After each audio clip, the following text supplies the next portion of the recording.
ఒకరోజు రాజకుమారి తన తండ్రి రాజుగారి దగ్గరకు వెళ్ళి, తండ్రిగారు, నాకు అడవి అంటే చాలా ఇష్టం.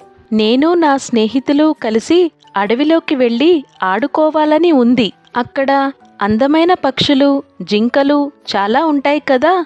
ఆ జింకలను చూసి వాటితో ఆడుకోవాలని ఉంది. మీరు అనుమతి ఇస్తే మేము వెళ్తాము అని అడుగుతుంది.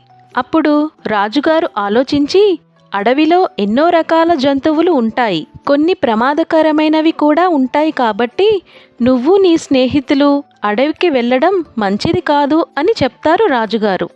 అప్పుడు రాజకుమారి బాధపడి తన స్నేహితులతో కలిసి, తండ్రి అనుమతి లేకుండా మనం అడవికి వెళ్ళడం కుదరదు అని చెప్పింది.